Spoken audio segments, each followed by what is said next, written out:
Hey guys, Jared Wesley here of Live Traders, and it is that time of the week. It is lecture time, and this week's topic, guys, we're going to talk about trade management. I don't think you guys understand just how important trade management is. So obviously there's a lot of different ways that you can manage trades, all right? But today we're going to specifically be talking about pivot management and bar by bar management, as well as a little bit of a combination of both of those management styles. And once again, I'm going to repeat myself. I don't think you guys really appreciate, really fully understand just how important trade management is, all right? I mean, there's a lot of traders out there that can read charts, right? Technical chart readers are a dime a dozen, but truly profitable traders are few and far between, and usually it's because of one of two things: trade management or money management, and most traders stink at both. So you're going to want to stick around for today's lecture, because we're going to talk about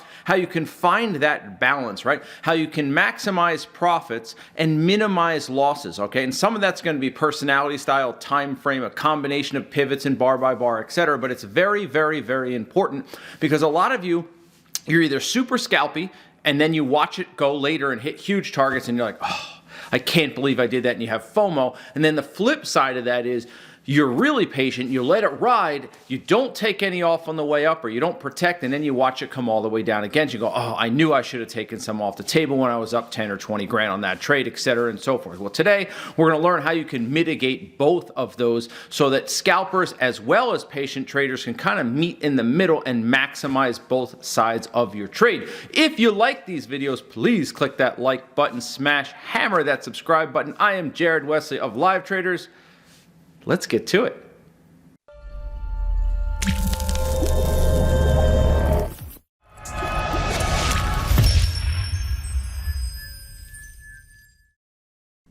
This week's lecture topic is pivot and bar by bar trade management. We're going to go a little deeper than just pivot and bar by bar trade management. As you guys know, there's a million different ways that you can manage trades, so I'm not going to go into all of those ways. If you want that, take Professional Trading Strategies. The trade management chapter is fantastic. It's huge, and there's a lot of information in there.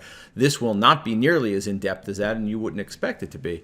But it is an important topic, because I think we have a lot of folks out there, and you're really caught on both ends of the spectrum.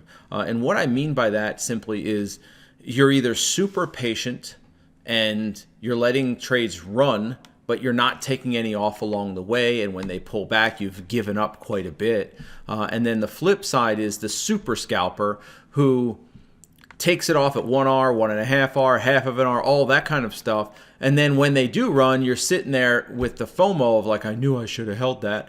And neither one of those approaches is really the right approach, right?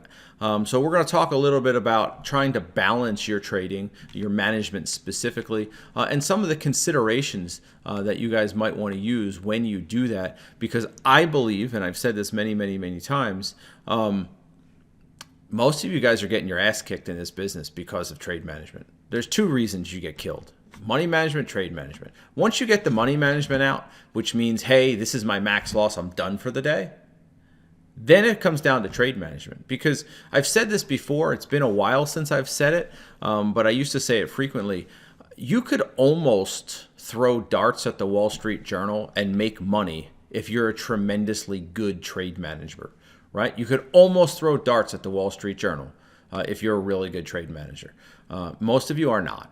All right, and it's costing you significant amounts of money. It's interesting because, I call you guys out all the time on this. I just watched, I don't know, 10% of the people log off as soon as they saw the title. They thought they're too good for that. They're too special. They don't need to learn anything more about trade management. But yet they're still following me. But they don't need to know any more about it. And I'm sure it was just they had to go somewhere right after they saw the title. So I always find it fascinating what people think they need to hear versus what they really need to hear. I watch this every week when I do these lectures, kind of like who stays and who doesn't stay. So it's just fascinating for me, that's all. But nonetheless, before we get into trade management, first we have to talk about, when will the insanity stop? And this week's, we got good ones. We got two good ones this week. Okay, the first one's a little bit of a light-hearted, kind of a funny thing. Not funny, but funny, because none of these are ever really funny. And then the second one is a WTF moment, head in hands, what were you thinking moment. Okay, so we have a really good dichotomy where we can laugh a little, and then the person we talk about in the first one should learn from the person in the second one. Okay, so let's dig in and take a look at that. Okay, so, whew. This is the funny one, all right? What am I missing? Is it really this easy? I'm waiting for my margin account to be approved and have been paper trading. Oh, you're a paper trader.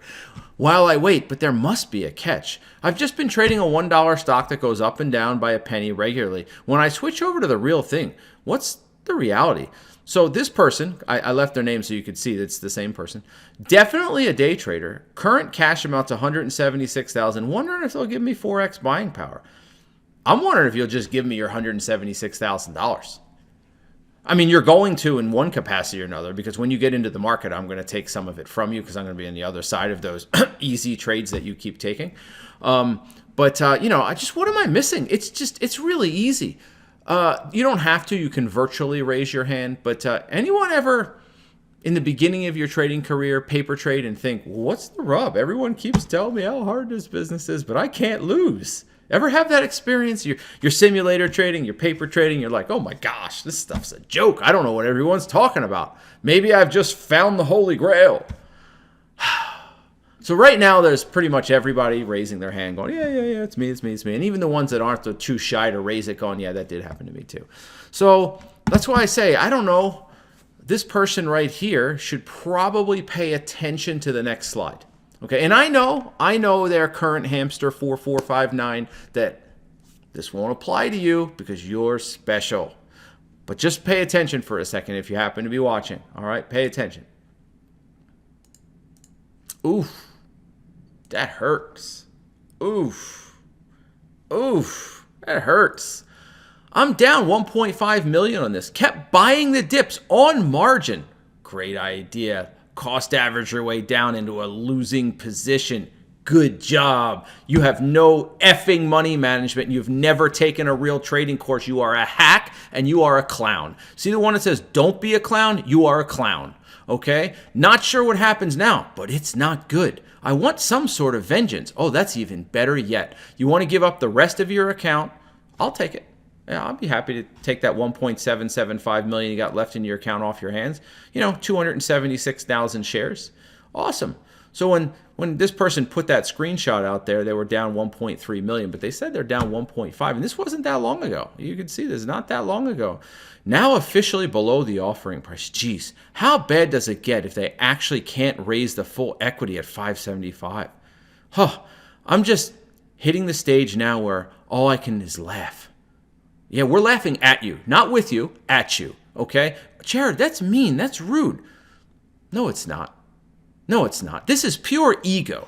This isn't rude for me to call somebody out that's being a douche, okay? This is just stupidity, all right? This is pure ego. This is wanna-get-rich-quick FOMO horseshit. You have no business buying 276,000 shares of this stock. Why? Because you don't have a stop loss, obviously. This year you're going to go ride or die. Well, you're giving the market a lot of money. And by the way, it's at least, I think it's in the 4s right now. It's another $1 down, okay, from the 575 area. Honestly, disgusting. I broke every investment rule known to man on this.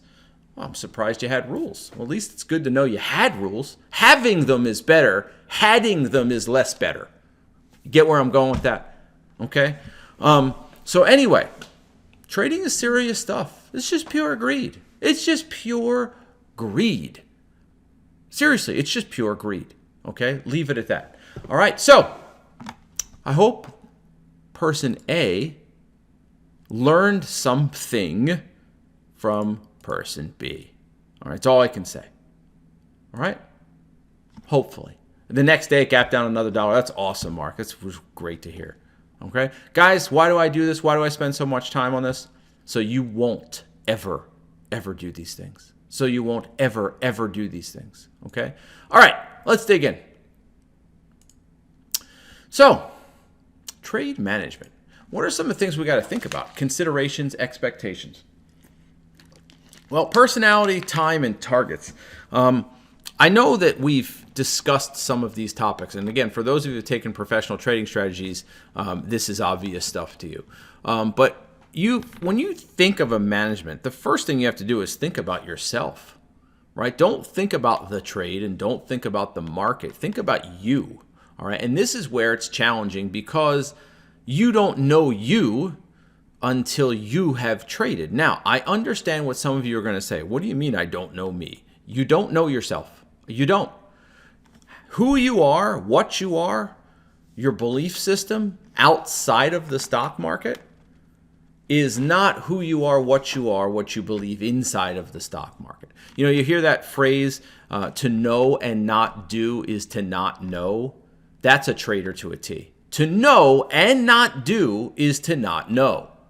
Right? I know I shouldn't have broken my rules, but I broke them. It means you didn't know. It means you're an idiot. Okay? But I'm not saying an idiot in a bad way per se. I'm saying it is an idiot as in a learning experience.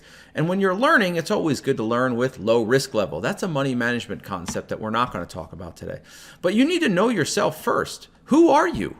Are you patient? Are you jittery? Are you able to give back profits while shooting for larger targets? Because it will happen. Are you able to get out early and watch it go much higher without getting FOMO? From my experience, helping thousands and thousands of traders, this last one is something most traders struggle with immensely. I am blown away by how many traders have such a hard time getting out at 1 or 2 to 1 and then watching it go higher. And then sitting there all day and just banging their head against the desk. It's shocking to me. What, did you really think you were going to hold it for 10 or 20 to 1? Be honest with yourself. Look in the mirror for a second. Did you really think you were going to hold it for 20 to 1? You've never done it in your entire life up to this point. It's why you're a scalper, but magically after it goes 20 to 1, you think you were going to hold it. And you tell all your family and friends, go, guys, I was in Bitcoin today. I was in whatever today. And you know what? I got out for $1,000. But had I held it, I would have made $25,000. You were never going to. You're just lying to yourself. So get it out of your head. But this one, I see it all the time. It's one of the biggest ones I've seen. All right? So you got to first think about you. Who are you? Really? Not who you think you are. Who are you really? You know how you're going to know who you are really? Wait for it. I know. Shocker. Common sense alert. Common sense alert. Hold your ears if you don't have any. By your actions. By your actions.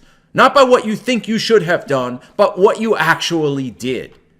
Your actions will tell you a lot. Don't tell me what you think. Show me what you do. It's like a politician. They'll tell you anything to get elected. Once they're elected, show me what you do. It's usually the opposite of what they told you they were going to do. Trading's the same. So don't tell me who you are by what you think you are. Tell me who you are by what your actions show me you are. Got it? Seriously for a second. Can you handle that? Because most of you can't. Most of you can't. You have your spreadsheet in front of you and it shows you this and you think you're going to do this next time. You're not. Baby steps. Next, time constraints. How much time do you have to trade? All day? Half the day? Part of the day? Swing trading? Maybe you have none of the day. You only have like 10 minutes in the morning. Okay. Factor that into what you're going to do management-wise. Is your management time frame conducive to your expectations? This is a big one. This is a big one. All right? What about those folks out there? They want these huge targets, but they're on a 2-minute chart and they have an hour of the day to trade. Well, how are you going to get that huge target? It's not going to happen. It's not conducive. It's not realistic given the time in which you're able to trade. So just throw it out. Be realistic. I understand. I'm going to use the word a lot more today. Common sense. It's very uncommon. Here's the craziest part about common sense. You all think you have it, and most of you don't. Yes, I'm talking to you. The one right now is going, he's not talking about me. No, I'm talking right to you. You're the exact person I'm talking to. Okay? You don't have it. I know you think you do, you don't. All right? Look at your surroundings. Look where you're at in life. You don't have as much common sense as you think, because if you had more of it, you wouldn't have those surroundings. You'd be on top of the tower, not at the bottom of it. All right? I know. You're an asshole, Jared. I know. You're tough, Jared. I know. But what did I just get done telling you? Don't tell me what you think. Show me what you do. That's all that matters. You guys just don't get it. All right? Yeah, I'm being salty. That's right. Because the proof's in the pudding. It doesn't lie. That's it. You're really having a hard time with this one because it hurts right here and right here. It takes your ego and rips your heart out. You can't deny the facts. Where are you at today? Why are you there today? Because you put yourself there. What decisions did you make to put yourself where you are today? Good ones or bad ones? There's going to be people that are on both sides of that spectrum. Trade's no different. Till you can understand that, you're never going to be a good trade manager because you're just lying to yourself the whole time. And it goes back to everything I just talked about. Is your management time frame conducive to your expectations? Most of you, the answer is no. Targets. Well, are you going to hold all day? Are you going to scalp? Obviously, you can't hit huge targets on a 1 minute bar by bar. Obviously, you can't protect profits if you're doing 15-minute pivot management. So the question then becomes is, you have a certain type of management style. Will that management style get you to the target that you think you're supposed to get to? Say the target's $3 away. What would be the most conducive, realistic management approach to get that $3 target? Is it a 5-minute bar by bar? Is it a 10-minute pivot? What is it? Be realistic about it. Again, don't lie to yourself. Be realistic about it. And I don't think most of you do that, right? Now, I'm not talking about folks doing, say, 2RL or nothing. That's easy. Start with that. That's a good approach to start with, right? It's hard to beat, by the way. But here's the thing. I am a big believer, despite all of the things I just talked about, in a consistent approach.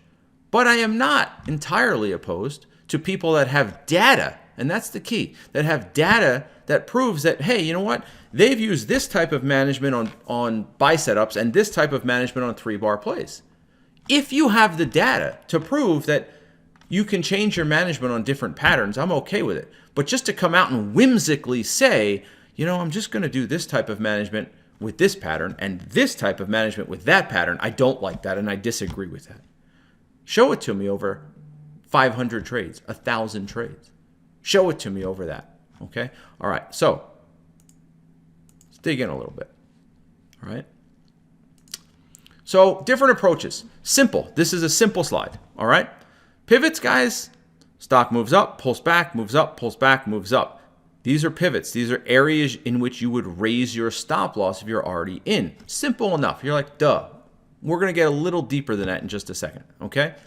So over here is bar by bar, right? Stock moves up, put it under the prior bar's low. Some people will go 2 bars back as a little extra protection. I would prefer to see you go up a time frame and go 1 bar back. So for example, if you go 2 bars back on a 5-minute, maybe just go 1 bar back on a 15, something like that. But anyway, as the stock moves up, raise your stop. When this bar right here, this bar, when it closes, okay, then you can raise your stop loss, either here if you're 2 bars back or under the current bar. Then when this bar closes and this bar starts, raise it to here. When this bar closes, this bar, raise it to here. It's pretty simple, okay? So you have to think to yourself, well, what's the expectation for each? Well, take a look. Look where the arrows are. What's the expectation here? Look how infrequently you raise your stop over here. Look how frequently you raise your stop over here. So the expectation must be completely different. It has to be completely different, right? So you need to understand, going back to the previous slide, where do you fall into personality-wise, time-wise, being honest with yourself? More on the pivot side, more on the bar-by-bar side, maybe somewhere in the middle. And remember, it's not just pivots and just bar-by-bar. We throw time frame into this too. 15-minute pivots are a lot different than 1-minute pivots, right? So we have to factor that in as well. But I want to move and talk a little bit about pivots for a second on the next slide. Not all pivots are the same. And what's one of the things I see people do very frequently? Let's move this over. I don't like that there. Let's put you right in the middle. There. All right.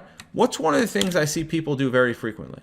Anybody have any idea? What do you think I'm going to say next? What's the one thing I see people do frequently when managing on pivots? Anybody? Give it some thought for a second. I'll give you 5 or 10 seconds. What's the one thing I see people do frequently when managing on pivots, when using pivots for management? Any ideas? Any thoughts? I see it happen all the time. That's it. You guys hit the nail on the head. Wow, you guys are on point. Calling something a pivot that's not a pivot. Moving the stop before the pivot makes a higher high and raising the stop too fast. That's it. Perfect. Perfect. Dead spot on. Calling something a pivot that's not really a pivot because they're nervous and they're like, I got to get my stop loss up. Or raising it too quickly before the pivot has confirmed itself. Right? So when we take a look at this, if we start on the left, that's a good pullback, right? Lower high, lower lows, bounces. Now, we have not put in a prior pivot high yet, so I still wouldn't want to raise my stop loss yet. Okay? You want that pivot to confirm its strength before you raise the stop loss. Now, some people go, well, geez, Jared, if that's the case, I might give back some money. Well, duh. That's the whole point of managing on pivots, is to shoot for monster targets. Right? This is the whole point. It's the whole purpose. So, yes, the goal is to give it all of that wiggle room because we've seen it, and you'll see it here in a minute. We've seen plenty of times when these stocks will go up, shake the pivot out, and then just rip higher the rest of the day. And you're like, son of a gun, I moved my stop before the pivot actually formed a pivot and consolidated the pivot. Confirmed the pivot is a better way to say it. Over here, this is just a cluster. It's not really a pivot. It's a sideways price action. Over here, if it puts in a new high, I would consider this a pivot because it does have lower highs, but it's not as good as this pivot over here. What are we looking at here when we say not a good pullback, not a good pullback? We're looking at overlapping congestion. And when there's overlap, there's a battle that's occurring. And when there's a battle that's occurring, we're not sure who's winning the battle if it's in an overlappy range, right? So when you look at it, you're like, well, geez, sellers look like they're winning here, but buyers look like they're winning. And then they overlap and you're like, well, seller, I don't really know. I'm not sure. So if you're not sure, why would you be in a rush to raise your stop loss? It might need some wiggle room before it pivots and bounces and goes back up, okay? So that's something you need to consider. The quality of the pivot is very important, okay? And we want to make sure it puts in a new high before you raise the stop loss. Make sure it takes out the prior pivot high before you raise the stop loss. And we'll talk about something in just a second to coincide with this, okay? So you ask yourself, styles, when to use them? What should I use? Well, bar by bar is a very simplistic approach. It's very simple. I mean, a bar finishes forming, you put your stop loss under that bar, a couple pennies under. The next bar finishes, you put your stop loss under that bar, etc., and so forth. Novice traders can start using this, but it's really a safety approach, if that makes sense. Like you're using this approach because you're jittery, nervous, and not sure what to do. It's not really a great approach to start a trade. This is key, that part. I didn't say to end a trade. To start a trade bar by bar is not really what you should be using, right? This should generally not be used to start a trade for experienced traders, unless scalping 1R. Like if you're sitting there going, all right, this is a quick breakout. I'm looking for a half hour, 1R pop, and I'm going to manage it up on a 1 minute real quickly. That's different. But for most trades that you take, starting a stock on a bar by bar, my goodness, you're just asking it to get whipped out of that trade. You're asking it to get shaken out of that trade. And the only thing more annoying than getting out at your 2R target and watching it go 10R, there's only one thing more annoying than that. It's getting shaken out at break even and then watching it go 10R. And that's what you would do if you started your trade using a bar by bar. It should be used when you get close to a target. Right? Bar by bar is really something you should start to apply and implement when you get near a target, 75, 80, 90% of your target. You're in profit protection mode near a target. I really don't want to see people using bar by bar early on. Okay? Pivot management. It's used for maximum profit potential. I mean, this combined with add and reduce, It doesn't get any more profitable. If you took pivots, add and reduce, and intraday swings, you put those three together and you've hit the holy grail if there is such a thing, okay? But pivots also give back the most profits, hence bar by bar. So one protects the most profits, one gives back the most profits. You know where I'm going with this. Can also lower the pivot time frame, right? If you're doing 15-minute pivots and you get near a target, you might say, I'm going to move to 5-minute pivots when I get 75% of my target. I'm going to move to 2-minute pivots when I get 90% of my target. And again, it all depends on how patient you are and what your expectation is. Drill that word into your head, expectation, expectation, expectation, okay? Use pivots. Combination method would be meaning using both of these together, combining them, hence the term combination. Use pivots until you get 75% of target one. When you hit 75% of target one, do what? Switch to bar by bar on the same time frame that you were doing pivots on for that portion only. So let's say you're at 75% of your first target, right? Say you divide it in half lots. First target is half, second target is your back half, all right?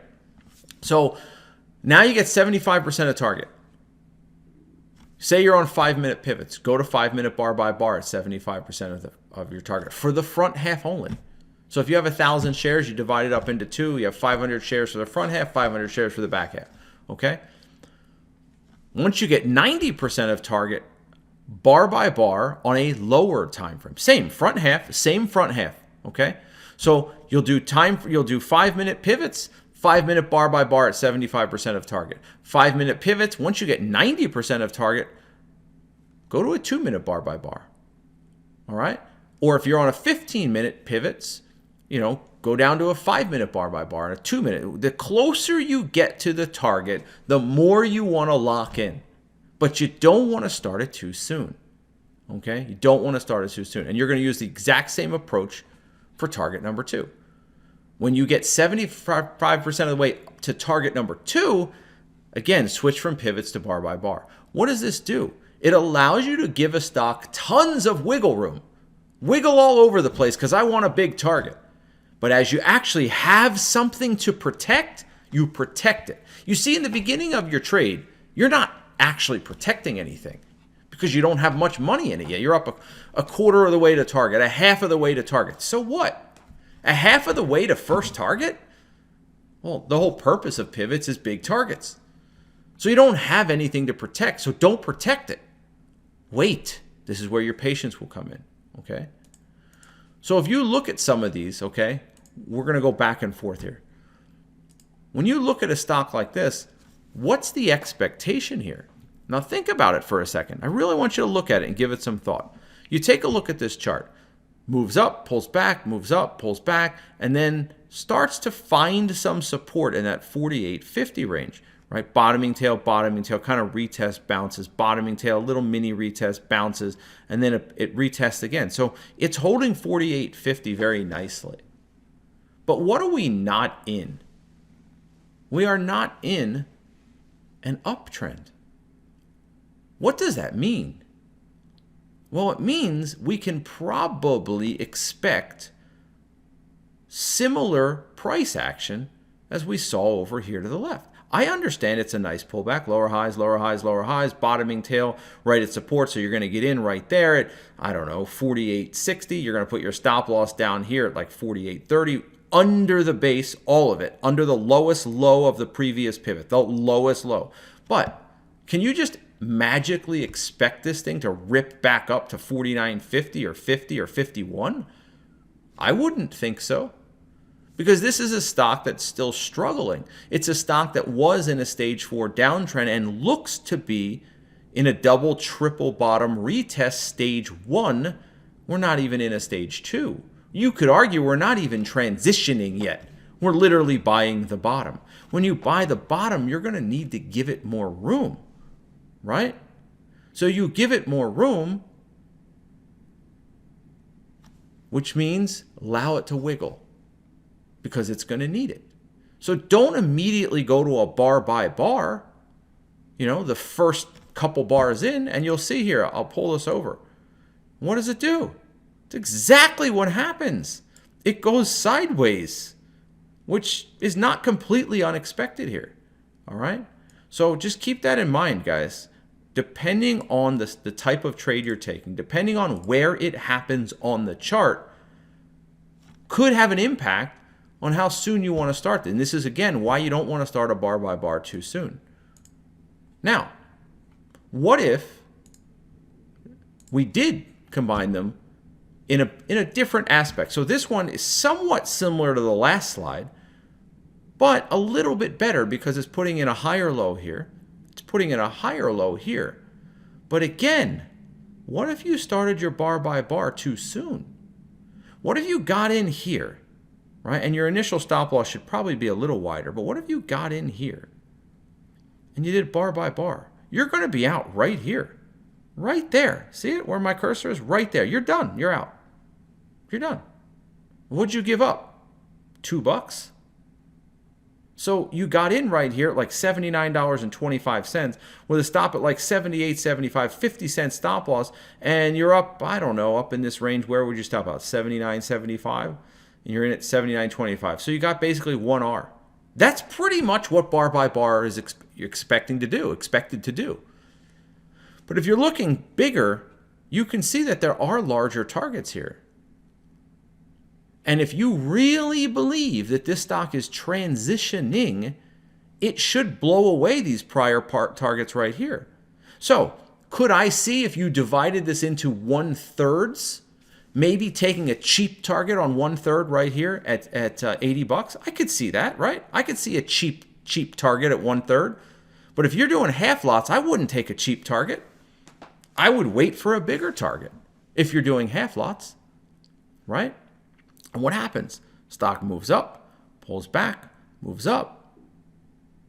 You did a bar by bar, you take 1R out of a trade that ultimately went $2.25, which in this case is about 4.5R. Well, that's not good, right? That's not good. Don't raise your stop too soon. You start to see this thing move up right here, okay? Right there, right there. Start bar by bar in it. In this case, you would have gotten away with it, right? You would have literally gotten away with the bar by bar just barely, and you would have hit your target, okay?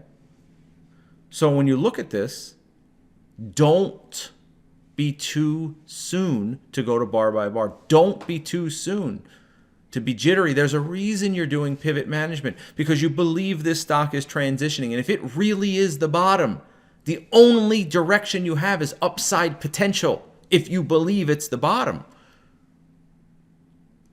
Don't cut it out too short, right? Don't give up one stack of your poker hand on the first hand of the game, right? Don't give up half your stack on the first hand. All right? Combination approach. Well, what about this, right? This is a trade that was taken a little while ago. It's a gap up over a red bar deeply into the second red bar. And you can see here on the daily chart. So if you're someone who's like, you know what, I want to give this thing room, cool, no problem. I'm still an intraday trader, but I'm looking for the big move. Well, what's realistic? $18 is realistic, right? That's realistic because that's the prior pivot. Might it break that? Possibly. Maybe you save a third for that. I don't know. But $18 is kind of where you should have that target. Well, what happens here if you go bar by bar too soon? You're tagged out right there for $17.35. 20-cent gain on a 35-cent stop. What's it do?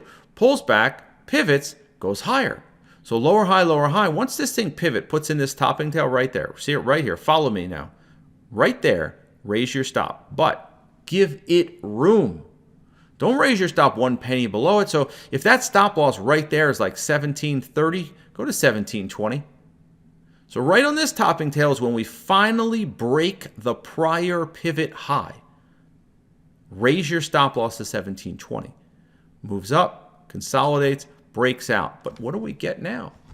Right as we get right around 17.80, I don't know the exact percentage, guys. You can do it in your head. I just put an arrow there.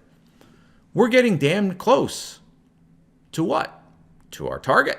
Our target's $18. Why? Because that's what the daily chart told us our target should be. It's $18. Well, I'm in at 17.15. $18 is 85 cents away on a 35-cent stop. It's about 2.5 to 1. Well, I'm getting close now at 17.80. I don't want to give it all back. So begin your bar by bar trail. Okay? Now, you have a decision to make. Do you get out all of it at 18 because there's a pivot on the daily? Or do you leave some for a larger move? Now remember, if you do so, you could get tagged on that half worse off. In this case, probably not worse off, but you could get tagged for that back half worse off than the front half, or worse off than your target. So this one's a bit more challenging because the target's nice at 18. There's nothing wrong with just taking it all because that's what the chart says you should probably do. But in this case, look, it went 60 cents, 50 cents above that area. But in this case, finally breaks out. And now you're going to just bar by bar it, and you're going to get tagged at the red bar for about $17.95. Nothing wrong with that. Chops around, goes a little higher, chops around. This is a good example. Don't get too jittery too soon. Stocks need room to wiggle. Okay? Now, here's another example. All right? What about breakouts? What about 3-bar play management? Well, you can apply the same management to them. And this one, held by the hair of its chinny chin chin. But 3-bar play, pulls back, rips, chops around. And this is another good example of if you raised your stop too soon, you probably got tagged right here and it ripped later. Okay? Probably got tagged. So over here, over here is the daily chart, right? And you can see, where's the first pivot? $10. Well, this is the type of trade that is a prime candidate for intraday swings, right? This is a prime candidate for a stock that has a lot of room to go back to $13 or $14. So you might look at it and go, you know what? I'm going to divide this in 3 lots, okay? 2/3 are going to be an intraday trade, sorry. The last third I'm going to hold for swing. Okay? So you look at this. Ken, are you paying attention, buddy? Are you guys paying attention? Seriously, I need to know. Are you guys paying attention? Are you following me here? You're not with that question, though. Not with that question. I already talked about it. See, there we go. We already talked about it. Okay. All right. So, anyway. Point here is, when we break the prior pivot high right there, well, guess what happens here, guys? Guess what happens? We can't raise our stop because it's at our stop, right? It pulled back so hard and so heavy, we can't raise our stop. Uh-oh. That's the nature of pivots. But, we do have a $10 first price target. What happens? Well, we're in at 938 with about a... This stop is actually a little tighter than that. This should be changed. Let's change this to, I can't remember what this was, 915, something like that, okay? Something like that. Give or take. All right, anyway. So we're sitting here with like a 20-cent stop loss, 25-cent stop loss. Well, we have about 60 cents to our $10 target. What do? Well, pivots are probably not going to come into play as this thing starts to rip closer to target. Well, what would 75, 80% of our target be on this? Well, if our target's 60 cents, 75% of 60 cents is what? 0.6 times 45 cents. So basically somewhere around $9.80, give or take. I'm off by a couple pennies. $9.80 you're going to switch to a bar by bar on the same time frame, to answer your question. So you get right there. What happens? You switch to a bar by bar right here, right there where my cursor is. I'm trying to put the tip of it there so you can see it. And you're going to get tagged for that 1/3 at like 980, 985. So this was an example where the bar by bar would have gotten you out a little sooner and cost you money, right? This is an example where it would have cost you money because it pulls back and then rips later on. But that's the whole point. What if it didn't? What if it pulled all the way back? It's only 1/3, not a big deal, right? It's only 1/3, not a big deal. Hey, at least you made yourself 1.5 R here, give or take, okay? chops around. Note, don't raise your stop too soon. Wait for it to break the prior pivot high, because if you raised your stop loss under this pivot, you just got tagged here and you watched it go higher. Remember, the whole purpose of pivots is to stay in the trade. It's not to get shaken out. It's to stay in the trade. Okay? And this stock chopped around, broke, and then guess what happens? When you finally break the $10 area, you raise your stop to $9.50. So note, you still don't have that much protection, right? Stock rips, consolidates, rips, pulls back, rips, pulls back. Right here, this is a challenge. Do you raise your stop to this consolidation area? Is that really a pivot? Not really. It's not really a pivot right there, okay? So realistically, and it's hard to pick this one, $10, maybe this area right here on the pullback at 10.10, you could raise your pivot to. In this case, it closes the day at 10.18. If you held some for a swing trade, you'll have to find out the next day. But if you still have 2/3, you're going to want to get out of a third at the end of the day. You're going to want to take that extra third, because you don't want to hold 2/3 over as a swing trade, because what if there's a gap against you? You only want 1/3, because now you can sustain something that's 3 times the size of your stop loss plus the 2/3 you already took out, which would be 4 or 5 times the size of your stop loss, which would be okay. All right. Now what? This is a question I get asked a lot. What do you do here? What's the target? It's a great question, isn't it? It's an all-time high. There's no target. So what do you do? I get this question a lot. Jared, what do I do if I trade a stock that there's nothing to the left on? Just manage it out. That's it. Now, here's the problem. Where's your 75% to switch to bar by bar? I don't have an answer for you. That's an answer you need to put in your trading plan. So for example, you could write into your trading plan, I am going to do 5-minute pivots. Again, let me preface. If I take a trade that has an all-time high and there's nothing to the left, if that happens, I will manage on 5-minute pivots. At 2R, I will switch to 5-minute bar by bar for 1/3 or half of my position, whatever you choose, okay?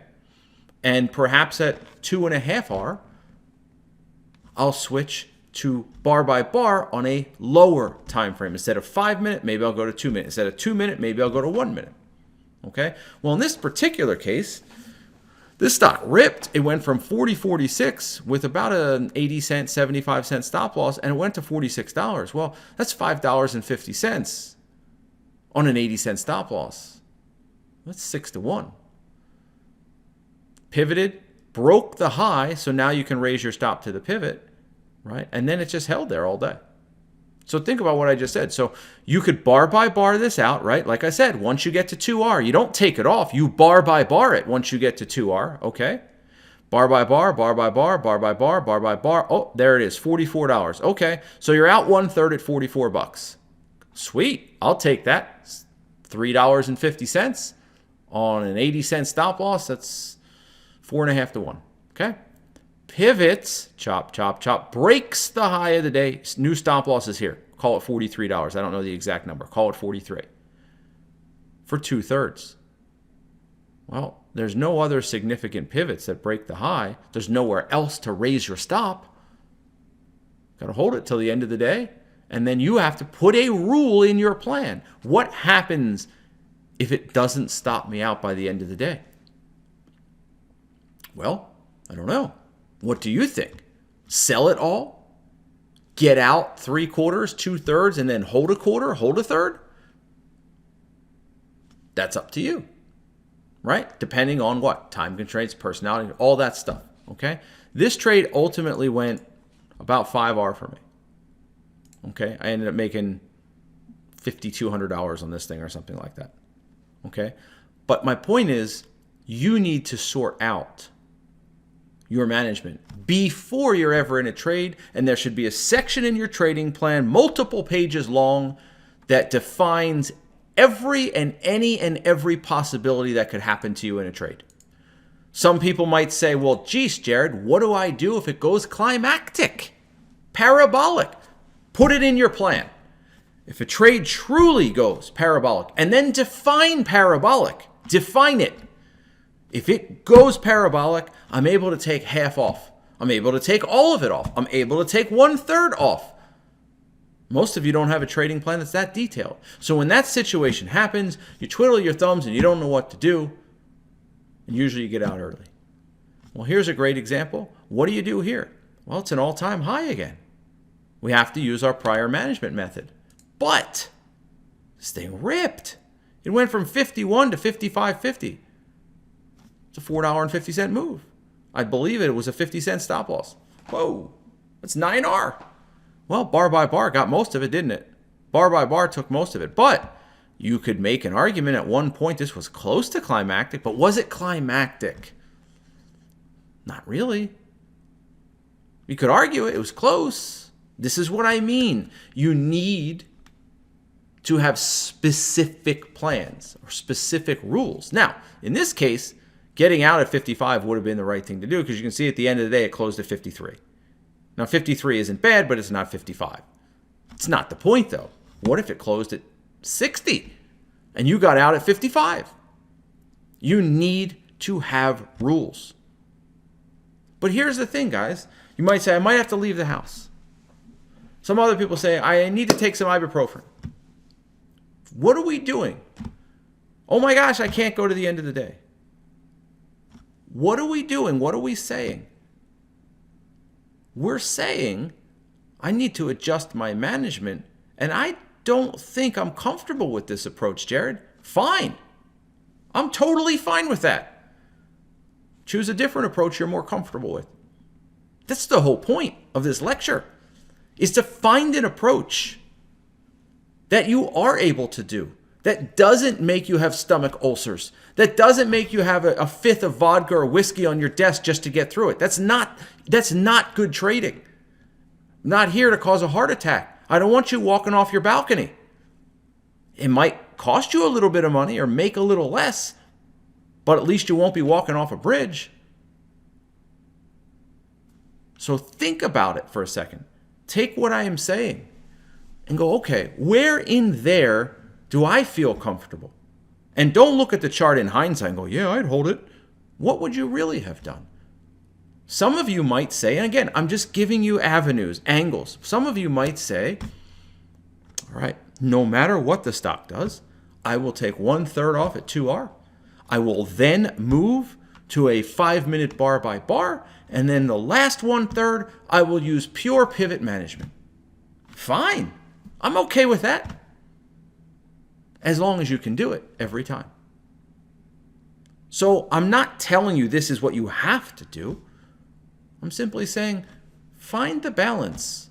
What's right? What's best for you? And this goes all the way full circle. Wait for it. Back to me getting all uppity about knowing yourself. And most of you are lying to yourself. It goes full circle about knowing thyself. Because if you mess up step 1, the rest of the steps are irrelevant. If you mess up step 1, the rest of the steps are completely garbage. They don't mean anything. Because you missed the most important part. You. Right? You. Now, getting close to the end here. I want you to think about this. This goes back to us talking about good pivots, bad pivots, sloppy pullbacks, okay? I said that we're going to touch this again, and this is what we're going to talk about. This. Ooh, that hurts. Now remember, I'm not talking about your entry here. I'm talking about you're in the trade. You're already in it. You're already up some money. It's pulling back. It bounces right there, 30, 40%. Pop up, gone. You already raised your stop to the pink line, and you're done now. If the goal is to stay in the trade, why raise your stop so soon? Why raise it so tight? Give it more room and let it prove to you it's strong, right? So in this case, this happens. We see it all the time. Peekaboo's over, takes out the stop to the left. Wait for the new high. Exactly, Frank. Wait for the new high. And somebody go, well, what if it doesn't give a new high? Oh, well, it's called stop losses. So your original stop might hold, it might get stopped out. The whole point of pivot managements is so that you'll get the bigger gain. And I'm telling you, the bigger gain will always outweigh the small scalper. It will. You will have a bigger roller coaster ride. Your peaks and valleys will be larger. The scalper will stay in a tighter range, but they'll never break out of that range. The scalper is never going to have a 30, 40R month. The pivot trader is going to have 50R months sometimes. But they're also not likely going to have a minus 5R month or a break-even month either, the scalper. The pivot manager will. Where do you fit in there? Can you find the balance? That's the whole point of combining the two approaches, right? It's the whole point of combining the bar by bar with pivots, pivots with bar by bar. Find your balance, okay? Don't let this happen to you. This is a good rule for entries as well. Give them a little more room. And especially if you're already in the trade and already in the money, give it the room. Most of the time, it will bounce back up. All right? All right, so know the trade, know your patterns. This is important. This is the last slide, okay? Sometimes stocks need to wiggle, all right? Sometimes they do. Different patterns are different. Oh my gosh, Jared. Yes, they're different. The expectation is different. So for example, expectation doesn't always refer to the stock's potential to hit a target, right? You might sit there and go, well, what does he mean by expectation? This stock has $10 until the next daily pivot. So the expectation is for the stock to go $10. Okay, fine. But what type of pattern did you take? Was it a breakout? Was it a double bottom retest? Was it a buy setup? Was it a climactic? The expectations change. Climactics need lots of wiggle room. They wiggle all over the place, retest 2 and 3 times before they go, right? So expectation doesn't just infer or apply to what your daily target is on that or your target 1 or 2. It also moves to what type of pattern, what type of trade you're taking. So sometimes it refers to how a trade acts as well. Tesla acts differently than Bank of America. Know that. 3-bar plays, breakouts should hit and run. They should. So if you're going to be a scalper and you want to manage on bar by bar, they would be better types of patterns to use.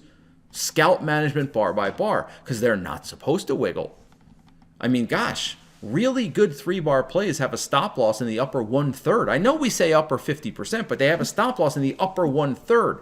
Well, the upper 1/3 implies a tight stop loss. It's supposed to hit and run. It's not supposed to wiggle. So if you did a bar by bar, it would be more acceptable on a 3-bar play or a breakout. I'm not saying you should. I'm just saying if you want to scalp something, they're a little bit easier scalps. Buy setups and retests need more wiggle room before moving, especially if you're trying to get out of a stage 1 or short a stage 3 double, triple top. They're going to chop around, overlap themselves. Give them the room to do so. Don't raise your stop too soon. Okay? So whippy stocks retesting lows while trying to catch a market bounce also need more room. It depends on market conditions too. You know you're buying the bottom because you think the market's going to bounce because the market's beaten up so badly. You're like, well, the market has to bounce. It's near support. The stock is showing a little bit of strength to the market, blah, blah, blah. Give it room.